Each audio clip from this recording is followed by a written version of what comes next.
Buddy, Dr. Z here. I'm working from home today, as many of you probably are as well, but I wanted to make sure that you had some of the most pertinent information on COVID-19 or the coronavirus. So we've taken measures in the office, in the clinic, but also just wanted to make sure you have some really important information on everything from the whole social distancing piece to why this virus is actually different than the flu and why spreading is different.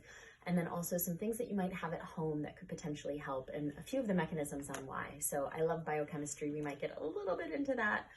So here we go.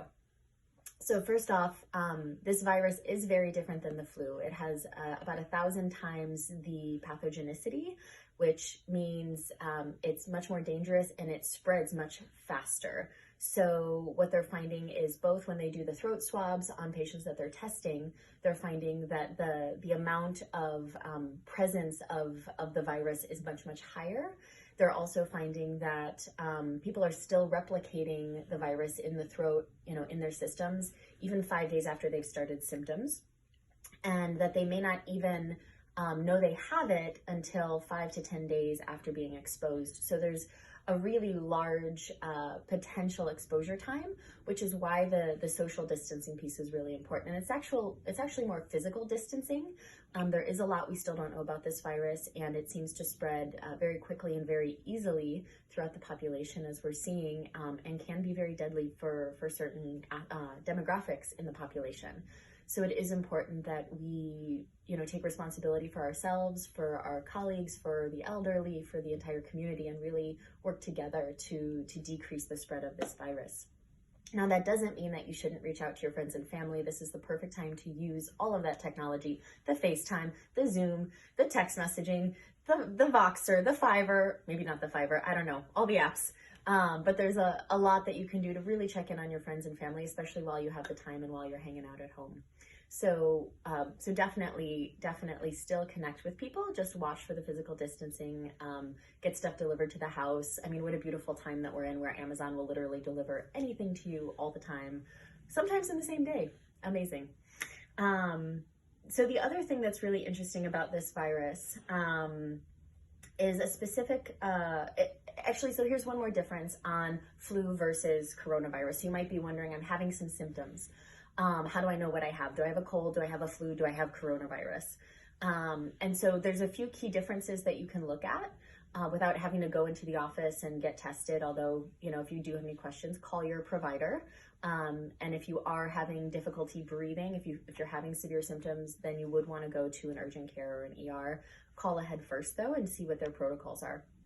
So here are the differences. So with coronavirus, it's very uncommon to have nasal congestion and runny nose. That's more common in something like a cold, possible in the flu as well.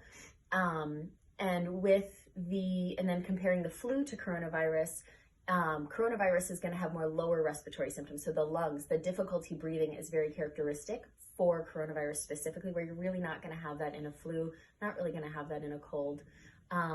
So those are just a few of the things. So difficulty breathing, more likely coronavirus. Stuffy nose, runny nose, probably not coronavirus. There's beautiful charts out there on the internet that I'm sure you can find that you've probably already seen in the last few days because they're everywhere. Okay, so another interesting point as we're looking at who's getting infected and who's dying. Not a happy thing to talk about for sure, but it's always interesting to look at the data to see how we can improve outcomes for everybody. And one of the things we've noticed is that children under the age of 9, literally 0 fatalities. How wonderful is that? But it gets us to ask the question, why? And what can we do with that information? So something that's really interesting about coronavirus is that when it gets into the body, it gets into the cell, it makes what's called an inflammasome, specifically inflammasome NLRP3. You don't need to remember that. That's just for me.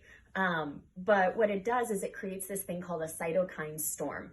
Doesn't sound great, right? It's not great. It's what creates all of these symptoms, the inflammation, the immune reaction, and what could potentially kill someone. So what do these young kids have that even healthy adults don't have? Because we're even seeing young adults who don't have any of the comorbidities, don't have any of the chronic infections, don't have the immune suppression, still getting very ill and potentially dying from this. So the answer is actually melatonin. Melatonin is secreted by the pineal gland. It helps us sleep. It responds to the light and dark signals through our eyes. And kids under the age of 9 have up to 10 times more melatonin than the average adult. So what's really interesting is that we can actually use melatonin as a supplement. And what's also interesting is most people don't think of this for like antiviral or immune boosting. So it's typically still on the shelves, and a lot of people still have this in their homes because they've taken it at one point or another for sleep issues. So a few tips to increase your own melatonin, and then you can also take a melatonin supplement.